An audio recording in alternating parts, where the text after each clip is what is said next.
সবাইকে আবারও স্বাগত জানাচ্ছি। এখন আমরা যেটা পড়বো সেটা হচ্ছে কিছু ডেফিনিশন আমরা একটু দেখব। স্কেলার ম্যাট্রিক্স অলরেডি আমি ডেফিনিশন দিয়ে দিয়েছি। ডায়াগোনাল উপাদান থাকবে এবং প্রথম থেকে শেষ পর্যন্ত ডায়াগোনাল উপাদান একই উপাদান থাকবে। প্রতিটা ডায়াগোনাল উপাদান হচ্ছে 2 2 2, সেটা হচ্ছে স্কেলার ম্যাট্রিক্স। বাকি সবগুলো জিরো, ডায়াগোনাল উপাদান শুধু থাকবে, অর্থাৎ একই উপাদান থাকবে, ডিফারেন্ট হবে না। হ্যাঁ, তারপর হচ্ছে কমোডেটিভ ম্যাট্রিক্স। আচ্ছা, এগুলো আমরা পরবর্তীতে দেখব। আমরা এখানে কিছু ম্যাট্রিক্স আছে, আমরা পরবর্তীতে দেখব। এখানে একটা টার্ম আছে, আমরা এটা একটু দেখব, ট্রান্সপোজ ম্যাট্রিক্স। ট্রান্সপোজ ম্যাট্রিক্সটা কি জিনিস? আমাদের একটা ম্যাট্রিক্স আছে, মনে করো m/n, অর্থাৎ রো এর সংখ্যা হচ্ছে m আর কলামের সংখ্যা হচ্ছে n। এখন আমি যদি কোনো ম্যাট্রিক্সকে আমি ট্রান্সপোজ করে ফেলি, তার মানে হচ্ছে আমি কলামকে রো এবং রোকে কলামে নিয়ে যাব, চেঞ্জ করে দেবো, ইন্টারচেঞ্জ। ঠিক আছে, তাহলে সেটাকে আমরা বলবো ট্রান্সপোজ ম্যাট্রিক্স, আগের ম্যাট্রিক্সের ট্রান্সপোজ। তাহলে দেখো, the matrix of order n/m obtained by interchanging the rows and columns of a matrix A of order m/n is called the transposed matrix of A or transpose of the matrix A and denoted by A dash or AT or AT। এই দেখো, A dash দ্বারা চিহ্নিত করতে পারি A দিয়ে capital T অথবা A দিয়ে small t। তবে A দিয়ে ক্যাপিটাল T এইটা দিয়ে আমরা একটু বেশি কাজ করি, তবে যেটাই দিতে পারে পরীক্ষার সময় এটাও দিতে পারে, দেশের ব্যবহার একটু কম। তাহলে এখানে দেখো, আমরা প্রথমে যে কথা শুরু করছি সেটার কাজ কিন্তু পরে করছি। এটা পাইছি কোত্থেকে পাইলাম? আমাদের এ একটা ম্যাট্রিক্স ছিল যেটা m/n, সেখানে কি করছি? ইন্টারচেঞ্জ করে ফেলছি। কিসের মধ্যে? রো এবং কলামের মধ্যে। রোকে কলাম এবং কলামকে রোতে নিয়ে গেছি। তাহলে যে ম্যাট্রিক্স পাওয়া যাবে সেটা হচ্ছে এ ম্যাট্রিক্সের ট্রান্সপোজ ম্যাট্রিক্স। এটাকে এটি দ্বারা প্রকাশ করবো। আমি এখানে আর এক্সাম্পল দেই নাই, যদি এক্সাম্পল চায় তাহলে 100 বার তোমরা দিতে পারবে। ঠিক আছে, যেমন একটা 3/8 ম্যাট্রিক্স আছে, 2 ম্যাট্রিক্স আছে, একটু আগে চিন্তা করো। মনে করো এই ম্যাট্রিক্সকে ট্রান্সপোজ করতে চাচ্ছ, তাহলে কি হবে? 1 -3 -2 3 রোতে আছে না, এখানে আমি লিখবো কলাম ওয়াইজে 1 -2 3। 4 -4 2 5 আছে না আরেকটা, তাহলে কি হবে? 1 2 3 তিনটা রো আর দুটা কলাম হয়ে যাবে। এখানে ছিল দুটা রো আর তিনটা কলাম। ঠিক আছে, এটাও একই জিনিস, এটা তো আছে তিনটা রো আর দুটা কলাম, এটাকে ট্রান্সপোজ করো, তাহলে এইটার মতো হয়ে যাবে আয়তাকার। তখন 2 4 2 হয়ে যাবে এইভাবে, 3 5 1 হয়ে যাবে সেকেন্ড রোতে। তাহলে নিশ্চয়ই তোমরা এক্সাম্পলটা দিতে পারবে। আমি এখানে এক্সাম্পল নেই নাই, এটা বলার উদ্দেশ্য হচ্ছে পরীক্ষার সময় ডেফিনেশন অবশ্যই আসবে। প্রশ্নে ম্যাট্রিক্সের মধ্যে ডেফিনেশন আসে, ডেফিনেশন যখন আসে তখন কিন্তু এক্সাম্পল সহ আসে ম্যাক্সিমাম ক্ষেত্রে। তো এটার এক্সাম্পল নাই, তোমরা 100 বার এক্সাম্পল দিতে পারবে, আমি তো মুখে বলে দিলাম। এখন তোমরা নিশ্চয়ই বুঝতে পারছো। এখন দেখো, complex conjugate of A matrix. Complex number সম্পর্কে আইডিয়া তোমরা আসো, ইন্টারমিডিয়েট পেয়ে আসছো, এবং পরবর্তীতে তোমরা সময়ে যদি তোমাদের যদি কোর্সে থাকে অবশ্যই বিস্তারিত পাবে, তবে ইন্টারমিডিয়েট যতটুকু পাইছো ততটুকুর মধ্যে আমাদের হয়ে যাবে। কনজুগেট বলতে আমরা কি বুঝি? কমপ্লেক্স নাম্বার মানে হচ্ছে আই সম্বলিত নাম্বার। আই থাকবে, আই মানে হচ্ছে √1। আমি খুব বিস্তারিত যাওয়ার সুযোগ নাই যেহেতু আমার। জটিল সংখ্যা। হ্যাঁ, বুঝি নাই, আরেকবার বলো। জটিল সংখ্যা স্যার। হ্যাঁ, জটিল সংখ্যা। কমপ্লেক্স নাম্বার তো আমরা জানি যে আই দ্বারা প্রকাশ করা হয়। আই হচ্ছে √, আই দ্বারা বলতে কি, আইটা হচ্ছে কমপ্লেক্স নাম্বারের একটা অংশ। এই যে 1 + i লিখলাম, এইটা হচ্ছে একটা complex number. z = x + iy আকারে লিখি, অথবা এই যে এটা z = x + iy, অথবা z = a + ib, এই আকারে আমরা লিখি। এইটা হচ্ছে পুরোপুরি রিয়েল, আর এটা হচ্ছে i এর সাথে আরেকটা রিয়েল নাম্বার থাকবে, অর্থাৎ x এবং y যদি ধরি তাহলে x y দুটোই রিয়েল তার সাথে, এবং y এর উপস্থিতি হচ্ছে কাল্পনিক অংশে। যাই হোক, আমার এত কিছু বোঝার দরকার নেই। আমার কথা হচ্ছে আমি যদি একটা কমপ্লেক্স নাম্বার বুঝতে পারি, এটা একটা কমপ্লেক্স নাম্বার, এটা কম, তাহলে তার কনজুগেটও আমি বুঝতে পারবো। 1 + i, এটার কনজুগেট কি? 1 - i। সবাই তোমরা জানো i যে জায়গাতে থাকবে ওটার সাইন চেঞ্জ হবে। একইভাবে 1 - i আছে, ওটার কনজুগেট কি? 1 + i। i যে জায়গাতে থাকবে তার ঠিক আগের সাইনটা চেঞ্জ করে দিলে তার কনজুগেট হয়ে যায়। এইটার কনজুগেট হচ্ছে এটা, আবার এটার কনজুগেট হচ্ছে এটা। এইটার কনজুগেট কি হবে কিনা? অবশ্যই হবে, এটাতে তো i আছে, এটা এই যে -3i, কিন্তু এইটার আবার কনজুগেট হবে না, কারণ এটা হচ্ছে রিয়েল নাম্বার, এটা তার জায়গাতে থাকবে। তাহলে দেখো কি বলছে এখানে, the matrix obtained from any given matrix of a order m/n with complex elements aij by replacing its element by the corresponding conjugate complex numbers is called the complex conjugate or conjugate of A। অর্থাৎ একটা complex matrix এইভাবে দেয়া আছে, complex matrix বলবো না, আমরা বলবো একটা ম্যাট্রিক্স দেয়া আছে যার উপাদানগুলো কমপ্লেক্স নাম্বারের সাহায্যে সাজানো, তাহলে তার কনজুগেট আসবে। আমি যে উপাদানগুলো আছে কনজুগেট, কমপ্লেক্স যে উপাদানগুলো আছে সবগুলো উপাদানের কনজুগেট নিয়ে যে ম্যাট্রিক্স পাবো সেটা হচ্ছে কমপ্লেক্স কনজুগেট। এইটাকেই এখানে একটু সাজিয়ে দেওয়া আছে। তার মানে একটা যদি m/n ম্যাট্রিক্স হয়, কনজুগেট ম্যাট্রিক্সটাও কিন্তু m/nই হবে। আমি তো এখানে কোনো ইন্টারচেঞ্জ করছি না। সো আমরা এই যে এটা বলছি কনজুগেট কমপ্লেক্স নাম্বার দ্বারা আমি সেটাকে রিপ্লেস করব 1 প্লাস আই কে রিপ্লেস করব 1 মাইনাস আই দ্বারা 2 প্লাস 3i রিপ্লেস হবে 2 মাইনাস 3i 2 তার জায়গাতেই থাকবে, কমপ্লেক্স কোনো উপাদান নাই, এটা হচ্ছে 3i মাইনাস 3i। ওকে, আমি একটু 10 সেকেন্ড টাইম দিলাম, দেখো তো তোমরা বুঝতে পারছো কিনা। আমি পরের টাইমে যেতে চাচ্ছি, একটু দ্রুত রেসপন্স করবে কারণ এটা সহজ জিনিস। জি স্যার, বুঝছি স্যার।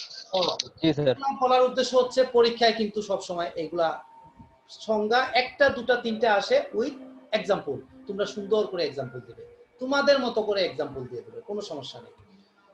আচ্ছা, এখন আসো রিয়েল ম্যাট্রিক্স, ইমাজিনারি ম্যাট্রিক্স, এগুলো আসলে দেওয়ার মতো কিছু না যদি এ এবং এ কনজুগেট। আচ্ছা, ও আরেকটা জিনিস আছে, এটা একটু দেখে নিন। দেখো, এটা যদি এ ম্যাট্রিক্স হয় তাহলে কনজুগেট উপরে আমরা এইভাবে বার দ্বারা প্রকাশ করি। তোমরা আগে জটিল সংখ্যায় দেখছো জেড যদি একটা কমপ্লেক্স নাম্বার থাকে তাহলে জেড বার দ্বারা কনজুগেট, তাহলে ম্যাট্রিক্সের ক্ষেত্রে এ যদি হয় একটা ম্যাট্রিক্স, কনজুগেট ম্যাট্রিক্সটাকে এ বার দ্বারা প্রকাশ করা হয়। আর ট্রান্সপোজ তো দেখছো এ ড্যাশ অথবা এ টি। আচ্ছা, যাই হোক, আমরা একটু খেয়াল রাখবো। তাহলে দেখো আমাদের এখানে কি বলছে, রিয়েল ম্যাট্রিক্স বলতে কিছু টার্ম নিয়ে আসছে, এ আর এ কনজুগেট যদি সমান হয়, ইমাজিনারি ম্যাট্রিক্স যদি এটা এরকম হয়, এটা আসলে আসার মতো কিছু না, এটা হচ্ছে আমাদের একটা কন্ডিশন। তাহলে আমরা সেটাকে ইমাজিনারি ম্যাট্রিক্স আর এটাকে রিয়েল ম্যাট্রিক্স বলবো। আমাদের এটা হচ্ছে ইম্পর্টেন্ট, সিমেট্রিক ম্যাট্রিক্স। সিমেট্রিক ম্যাট্রিক্সটা কি জিনিস দেখো তো, A square matrix A equal to A I J, এই যে এ ম্যাট্রিক্সটাকে আমরা এইভাবে লিখবো আই আর জে কে ইয়া করে, অথবা এটা যদি কেউ না লিখে কোনো সমস্যা নেই। Is called symmetric provided A I J equal to A J I. এটা দ্বারা কি বোঝাচ্ছে, যে কোনো একটা উপাদান, এটা কি বোঝাচ্ছে, এটাও উপাদান কিন্তু এটা রোয়ার কলামের মধ্যে ইন্টারচেঞ্জ হয়ে গেছে, এ আই জে সমান এ জে আই না, for all values of I N J. তার মানে কি বোঝাচ্ছে, এই দুটার মধ্যে কি বোঝালো, তাহলে আমি ট্রান্সপোজ করে দিছি না, রোয়ার কলামের মধ্যে ইন্টারচেঞ্জ করে দেওয়া মানে কি ট্রান্সপোজ ম্যাট্রিক্স। অর্থাৎ একটা ম্যাট্রিক্স যদি তার ট্রান্সপোজ ম্যাট্রিক্সের সমান হয়ে যায় তাহলে তাকে আমরা বলি সিমেট্রিক ম্যাট্রিক্স। কেউ কারো যদি মনে হয় না আমার এই ডেফিনেশনটা পছন্দ হচ্ছে না, কোনো সমস্যা নেই, এর চেয়ে সুন্দর ম্যাট্রিক্স দিতে পারবে, এই যে টার্মগুলো সে ইউজই করলো না, সে এইভাবে বললো A square matrix A is called symmetric matrix provided, অথবা if A equal to A T, শেষ, আর কিচ্ছু লেখা লাগবে না, ফর অল ভ্যালুস। এটা হচ্ছে কি, আমি একটু ল্যাঙ্গুয়েজের সাহায্যে একটু বড় করে লেখা, উপাদানের সাহায্যে। তার মানে বুঝতে পারছো এ এবং এটি যদি সমান হয়ে যায় তাহলে সেটাকে আমরা বলবো সিমেট্রিক ম্যাট্রিক্স। তোমরা এখন দেখো এইটা কিন্তু সিমেট্রিক, তোমরা কেউ যদি এটাকে রো এবং কলামের মধ্যে ইন্টারচেঞ্জ করো তাহলে সেটা সেম হয়ে যাবে। তোমরা এখন একটু 10 সেকেন্ড দেখো তো আমার কথাটা ঠিক আছে কিনা।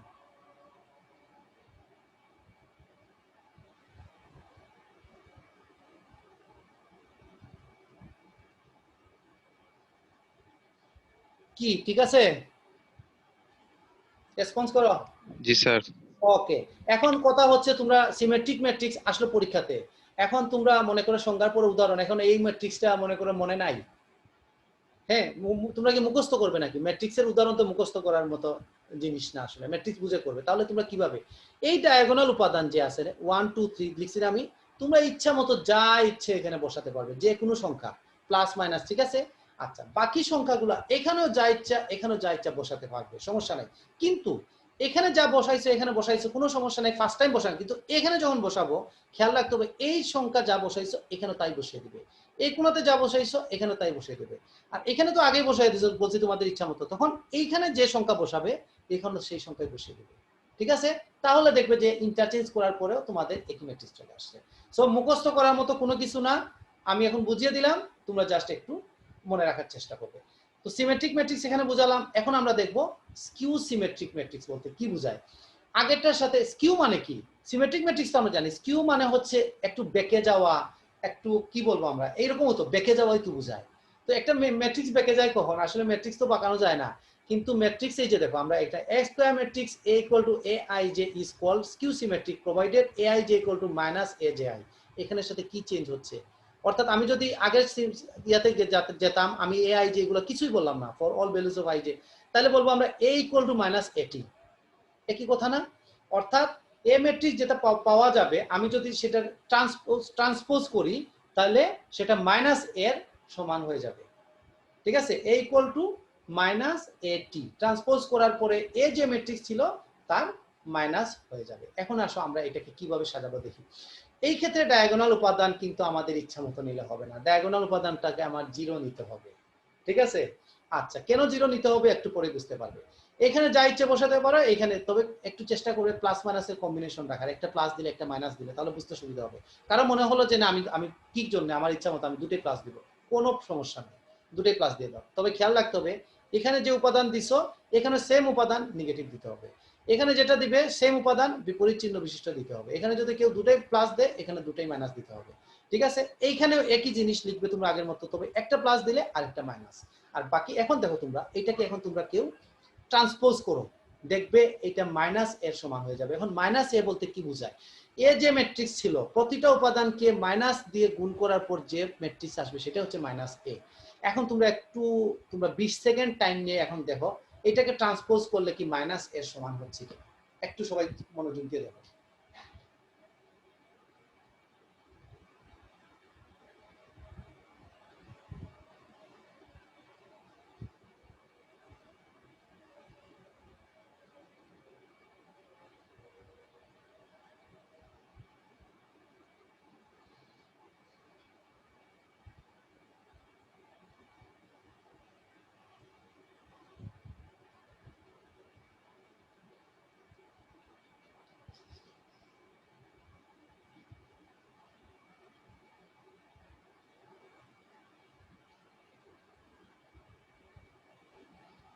কি অবস্থা, আমাকে রেসপন্স করো।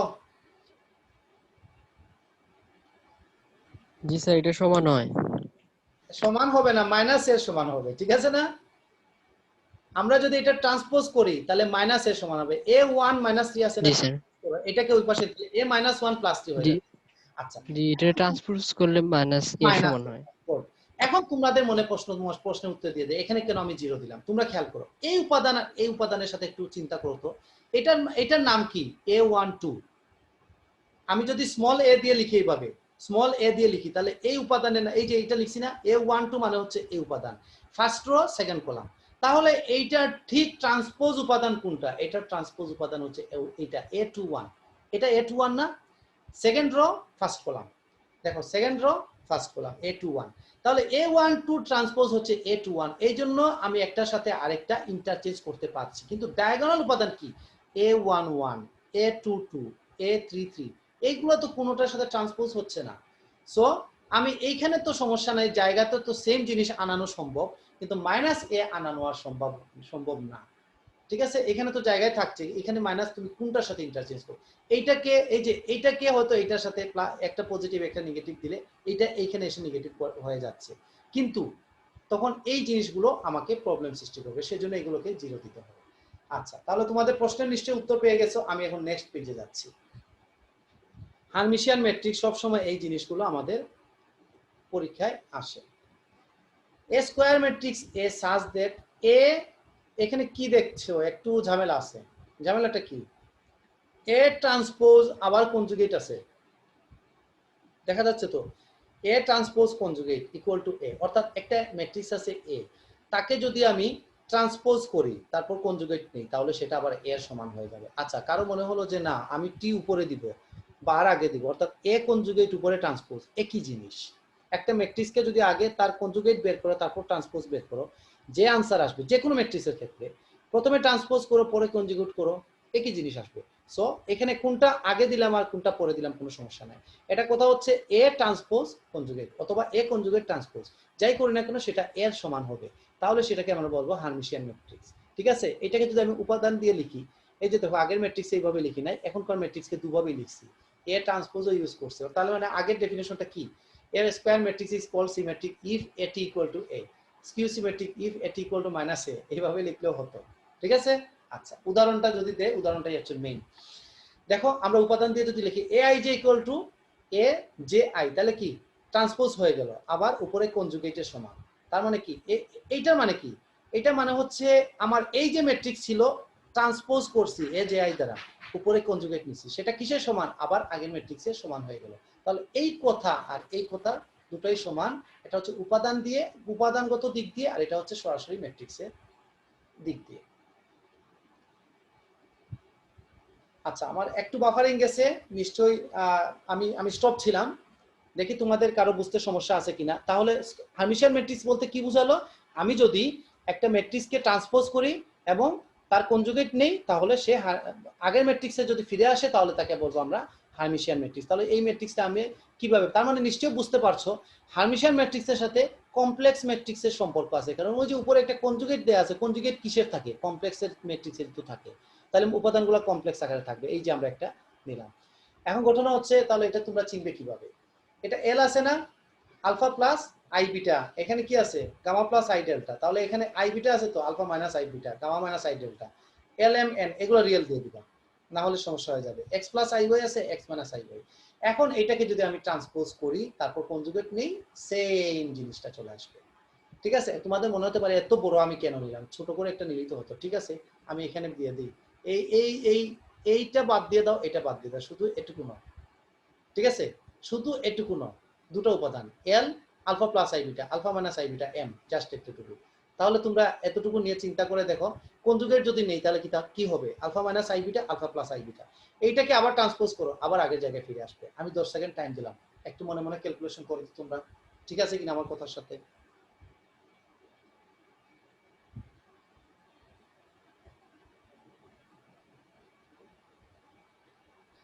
জি স্যার।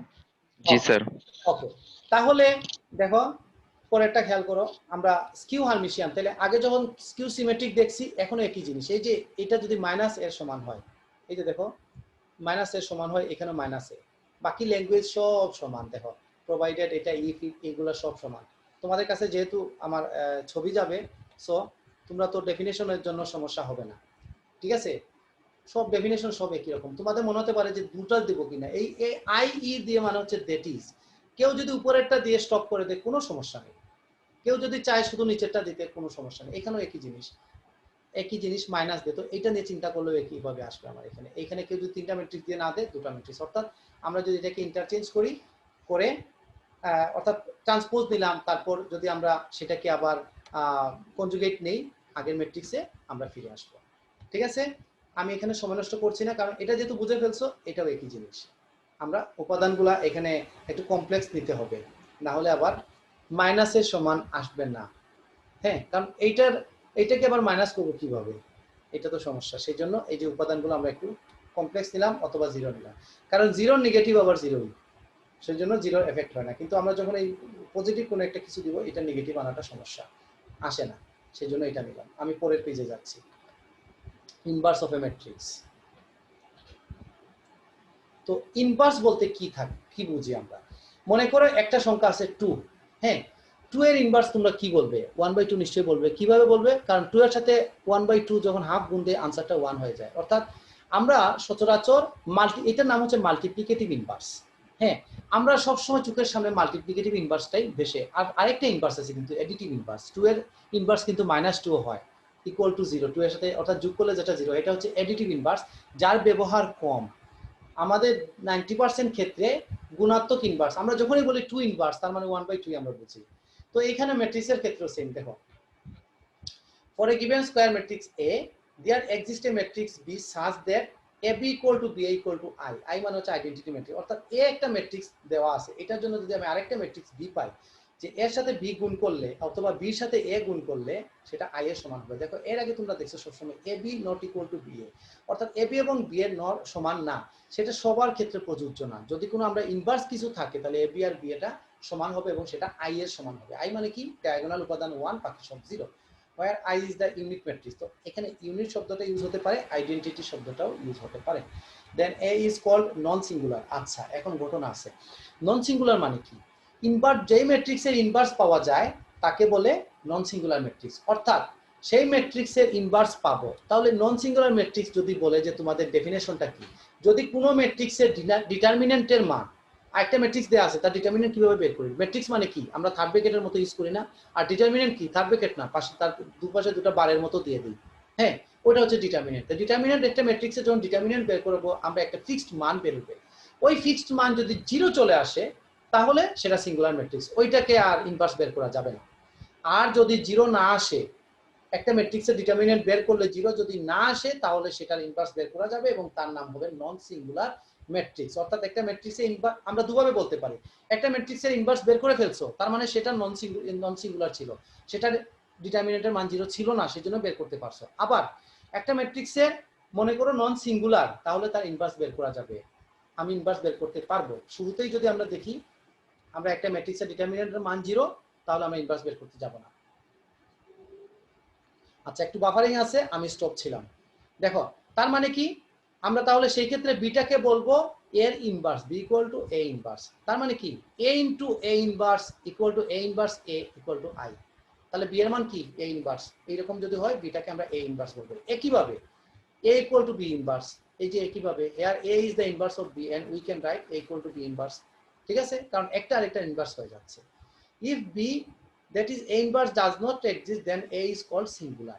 আচ্ছা, তার মানে কি, তোমাদের পরীক্ষায় এখানে ডেফিনেশনের মধ্যে একটু শর্টেজ রয়ে গেছে, যেটা যে singular matrix non singular matrix যদি আসে তাহলে তোমরা কিভাবে ডেফিনেশন দিবে। একেবারে এক লাইনের একটা definition, if determinant of a equal to 0 then it is singular, not equal to 0 it is called non singular, ঠিক আছে। এবং একটা ম্যাট্রিক্সের ইনভার্স বের করতে গেলে শর্ত কি, যে ম্যাট্রিক্সটা নন সিঙ্গুলার হতে হবে, ডিটারমিনেন্টটা 0 হতে পারবে না। আচ্ছা, আমরা এখন একটা থিওরেম দেখি। If A and B two non singular or invertible matrix, অর্থাৎ শুরুতেই বলে দিছে দুটাই কিন্তু নন সিঙ্গুলার, মানে আমরা এটা ইনভার্স পারবো, তাহলে অফ সেম অর্ডার, হ্যাঁ, তো সেম অর্ডার যদি হয় তাহলে তো কোনো সমস্যা নেই, আমরা সেটাকে আমরা গুণ করতে পারবো। দেন ab is also non singular and ab inverse equal to b inverse a inverse, তখন ab টাও নন সিঙ্গুলার এবং ab ইনভার্স কে আমরা b inverse into a inverse এইভাবে আমরা লিখতে পারবো। অর্থাৎ এটাকে যদি ল্যাঙ্গুয়েজ দিয়ে লিখে তাহলে আমাদের থিওরেমটা এরকম আসতে পারে। থিওরেমটা, the inverse of a product is the product of the inverse taken in the reverse order, অর্থাৎ the inverse of a product of two matrix এর প্রোডাক্ট নিয়ে আমি ইনভার্স করলাম, is the product of the inverse of the matrices taken in the reverse order, অর্থাৎ আলাদা আলাদা ভাবে দুটো ম্যাট্রিক্সের ইনভার্স নিয়ে আমি গুণ করলাম, তবে কথা হচ্ছে রিভার্স অর্ডারে নিব। এখানে যদি এ বি নেই তাহলে এটার অর্ডারটা রিভার্স করে দিব, আগে নিব বি ইনভার্স, পরে নিব এ ইনভার্স। তাহলে ল্যাঙ্গুয়েজ দিয়ে আসলে এটা মনে রাখতে হবে, এ বি ইনভার্স সমান বি ইনভার্স এ ইনভার্স। এত কিছু নাও দিতে পারে, প্রুভ দ্যাট এটা আর কিছু না, for two matrix A and B, আমাকে আনসার খুবই সোজা, অর্থাৎ আমার এটা প্রমাণ করতে হবে। তাহলে প্রমাণ, আমাকে যদি এ বি ইনভার্স পেয়ে যাই আমরা এটা, তাহলে অবশ্যই বলতে পারবো যে এ বিটা নন সিঙ্গুলার, কারণ সিঙ্গুলার হলে আমি এ বি ইনভার্স এইভাবে বের হবেই না, পাবোই না। তার মানে A non singular, B non singular, এটা আগেই বলে দিছে, ঠিক আছে, A non singular, B non singular. A inverse and B inverse exist since A in B are non singular। তো শুরুতেই যেহেতু থিওরেমের মধ্যে বলে দিছে A and B non singular, so A inverse এবং B inverse এক্সিস্ট হবে, ঠিক আছে, এটা আমরা জানি, আমি তো একটু আগে বলে দিছি নন সিঙ্গুলার হলে তার ইনভার্স পাওয়া যায়। এখন দেখো এ বি একটা ম্যাট্রিক্স আছে, এ বি গুণ করে দিলাম, তার সাথে বি ইনভার্স গুণ এ ইনভার্স গুণ। আচ্ছা, এ একটা ম্যাট্রিক্স, বি একটা ম্যাট্রিক্স, তাদের গুণফলটা আরেকটা ম্যাট্রিক্স হবে, খেয়াল করবে। বি ইনভার্স একটা ম্যাট্রিক্স, এ ইনভার্স একটা ম্যাট্রিক্স, তাদের গুণফল করলাম, তাহলে আরেকটা ম্যাট্রিক্স। তাহলে এখানে আমরা কি কাজ করছি, দুটো ম্যাট্রিক্সের গুণ নিচ্ছি, দেখি আনসার কি আসে। ওকে, এ ইনটু, দেখো ম্যাট্রিক্সের গুণটা আমরা জানি অ্যাসোসিয়েটিভ, অর্থাৎ আমরা যদি এরকম কয়টা ম্যাট্রিক্স গুণ আছে না, এই যে ব্র্যাকেটের মধ্যে আমি ইন্টারচেঞ্জ করতে পারি, কয়টা matrix A into B into C into D, ডান পাশে এ ইনটু বি ইনটু, একটু আগে দেখাইছি না যোগফলটা অ্যাসোসিয়েটিভ, ব্র্যাকেটটা আমি একটু আগে পিস করে দিলাম, গুণের ক্ষেত্রে পারা যায়। তো এখন কি করব, আমরা এই ব্র্যাকেটটা কি করব, এখান থেকে শুরু করব আর এখান থেকে শুরু করলাম, অর্থাৎ এখান থেকে দিলাম এখান থেকে, এটা অ্যাসোসিয়েটিভ ল, ডান পাশে আমরা লিখে দিব, ম্যাট্রিক্স অ্যাসোসিয়েটিভ ল ফলো করে ম্যাট্রিক্সটা। তাহলে এটার মান কত, এটার মান আই না, বি আর বি ইনভার্স, যেহেতু বি ইনভার্স এক্সিস্ট বলছে তাহলে বির সাথে বি গুণ করতে পারবো, আনসারটা হচ্ছে আই। তাহলে এর সাথে আই গুণ করো, আনসারটা কত, এই তো হবে, এর সাথে আবার এ ইনভার্স গুণ হয়ে যাচ্ছে, আনসারটা কি আই। এখানে একটা ম্যাট্রিক্স আছে, এখানে আরেকটা ম্যাট্রিক্স আছে, তার মানে দুটো গুণ করে আমার আনসারটা আই আসলো। তো দুটো ম্যাট্রিক্স গুণ করলে আনসারটা যদি আই আসে, তাহলে অবশ্যই এই যে সেকেন্ড যেটা সেটা হচ্ছে প্রথমটা ইনভার্স। আবার বলতে পারি প্রথমটা হচ্ছে সেকেন্ডটা ইনভার্স। তাহলে আমরা কি বলতে পারি, যে এইটা নিশ্চয়ই এটা ইনভার্স ছিল, নাহলে আই আসার কথা না। এখন আসো, আমরা ইনভার্স বের করার ক্ষেত্রে আমরা আমাদের শর্তটা কি ছিল, শর্তটা এই যে দেখো, তোমরা একটু শর্তটা দেখো, এ B equal two B A, অর্থাৎ এর সাথে বি গুণ করলে আই আসবে, আবার দেখাতে হবে বির সাথে এ গুণ করলে আই আসে। অর্থাৎ আমি যে ডান পাশে নিয়ে গুণ করছিলাম এ ম্যাট্রিক্সের, এখন এ ম্যাট্রিক্সের বাম পাশে নিয়ে গুণ করতে হবে। আসো আমরা এটা গুণ করি, খুবই সহজ। আগে এই যে এবি ম্যাট্রিক্সের ডান পাশে নিয়ে গুণ করছিলাম, আনসার আসলো আই, তার মানে এবির ইনভার্স এটা, ঠিক আছে। আবার এখন এইটাকে বাম পাশে নিলাম আর এবিটাকে ডান পাশে নিলাম, দেখি আমরা লিখলাম, পরের লাইনে কি কাজ করলাম, একই রকম, এখানে ব্র্যাকেট দিলাম, এখানে ব্র্যাকেট দিলাম, বাই অ্যাসোসিয়েটিভ ল, আমরা এটা পারি। 4টা ম্যাট্রিক্স গুণ আছে, আমরা ব্র্যাকেট যে কোনো জায়গায় দিতে পারি সমান যদি হয়। আচ্ছা দেখো ব্র্যাকেট আমি এইভাবে দিতে পারি, দিলে দেই এটার আনসার আই, এটার সাথে এটা গুণ দাও, বি এর সাথে আই গুণ দিলে বি হবে, বি ইনভার্স বি, তাহলে এটাও তো আনসার আই। তার মানে কি বুঝালো? তার মানে বুঝালো B inverse A inverse A B equal to A B into B inverse A inverse equal to I. তার মানে কি বোঝা যাচ্ছে? বোঝা যাচ্ছে B inverse A inverse is the inverse of A B, না হলে তো আনসারটা গুণ করলে আই আসতো না। তার মানে এ বি এর ইনভার্স যদি নেই সেটা বি ইনভার্স এ ইনভার্স হবে। ঠিক আছে? আচ্ছা এখন তোমাদের মনে প্রশ্ন, তাহলে এ ইনভার্স যদি আগে দিয়ে দিতাম আর বি ইনভার্সটা পরে দিতাম তাহলে কি হতো? আমরা অ্যাসোসিয়েটিভ ল বলছে এই যে অর্ডারে আছে অর্ডারের মধ্যে আমার থাকতে হবে, আমার যেভাবে আছে আমি সেভাবে রাখবো, শুধু ব্র্যাকেটটা আমি শুধু আগে পিছিয়ে করবো। ঠিক আছে? এই জন্যই আমি পারবো না অন্য জায়গায় যেতে। আচ্ছা একটু বাফারিং ছিল, আমি এখন একটু স্টপ করছি, আমি প্রায় অনেকটা শেষের দিকে, আর 5-7 মিনিটে আমি শেষ করে দেবো। এখন আমাকে বলো এখানে, আচ্ছা আর পর লাস্টের লাইনটা বল, and such A B is non singular. কেন বললাম? যেহেতু এবির ইনভার্সটা আমি পেয়ে গেছি, সো নন সিঙ্গুলার থাকার কারণেই পেয়ে গেছি। আমার থিওরেমের মধ্যে যদি বলে such A B is non singular প্রমাণ করো, তাহলে যখনই আমি এই জিনিসটা দেখিয়ে দেবো আমি পরের লাইনে অটোমেটিক লিখতে পারবো। আমি তোমাদের 20 সেকেন্ড টাইম দিলাম, এখন তোমরা রেসপন্স করো। প্রথমে ভালোভাবে দেখো, তারপর আমাকে বলবে কার কোনো কোশ্চেন থাকবে।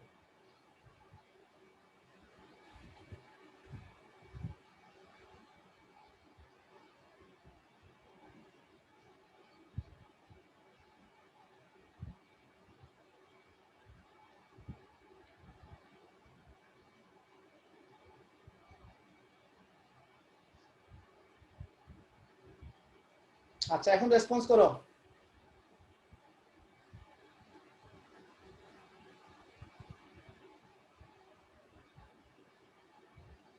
রেসপন্স বলতে কারো ডিস্টার্ব হলে বলো, কোনো সমস্যা নেই, আর না হলে আমি পরের পেজে জি চলে স্যার যাব। বুঝতে পারছি। জি স্যার, বুঝেছি স্যার। তাহলে নিশ্চয়ই দেখতে পারছো যে স্যার আসলে, হ্যাঁ বলো কার প্রশ্ন আছে বলো। স্যার যদি 3টা থাকে তাহলে কিভাবে নিব? মানে 2টার মাঝখানে আবার 2টার মাঝখানে না দরকার নাই, এভাবে নিতে হবে? তিনটার ক্ষেত্রে চিন্তা করার দরকার নাই, সর্বোচ্চ 2টাই আসবে। ঠিক আছে? 3টা ম্যাট্রিক্সের গুণ আমাদের আসবে না, 2টার ক্ষেত্রে আমরা চিন্তা করি, এইটুকু পর্যন্ত বুঝতে পারলেই হলো।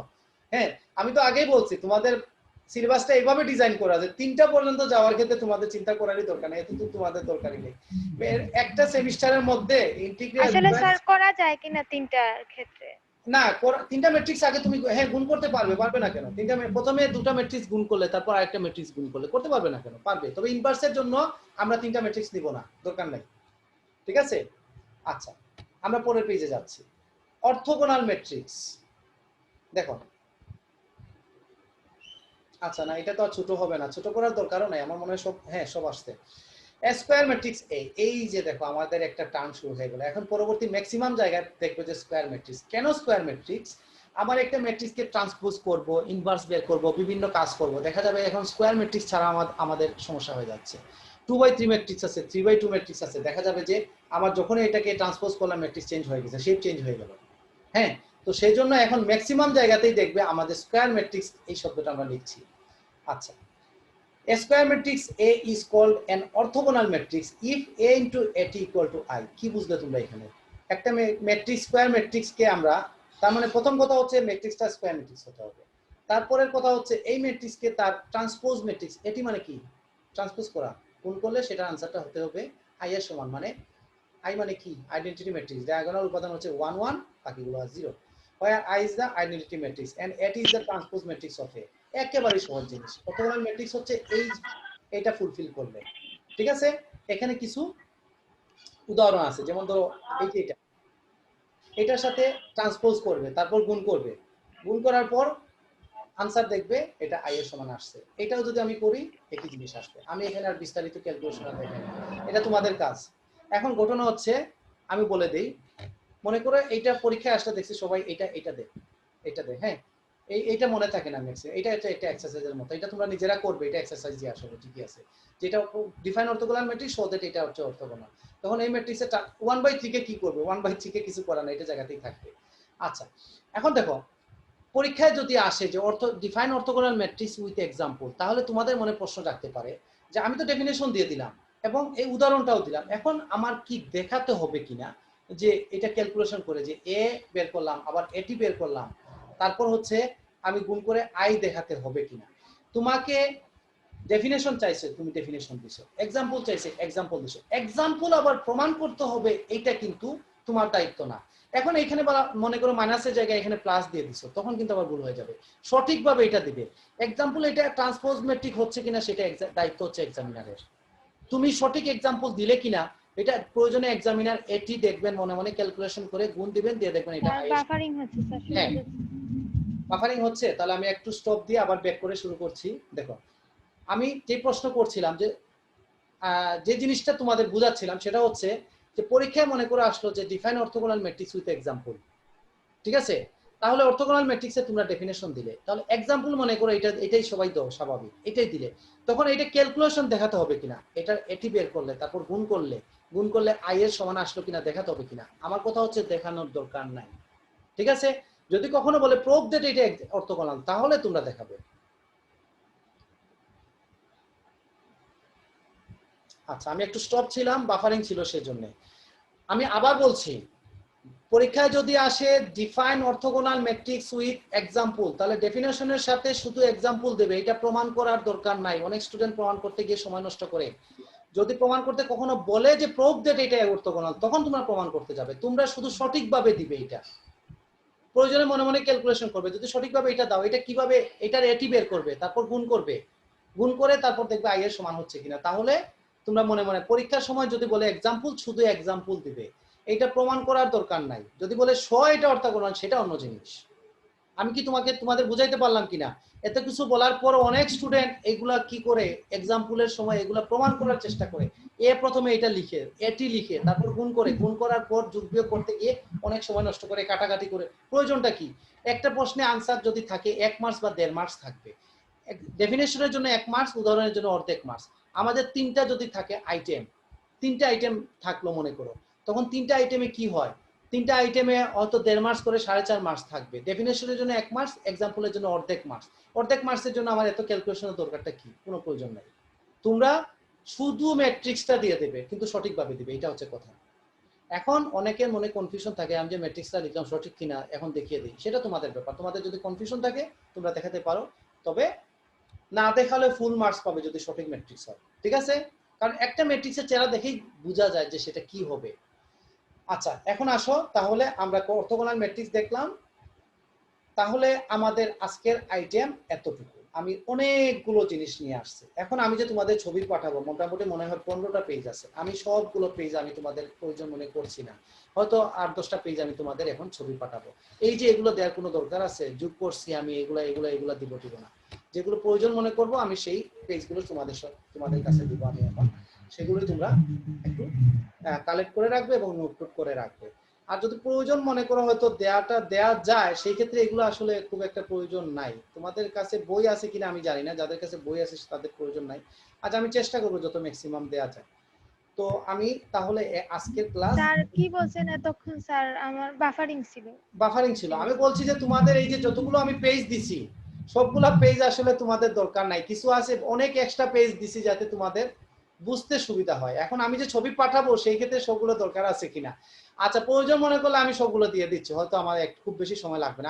আমি আজকের ক্লাস এখানে স্টপ করছি, কেমন?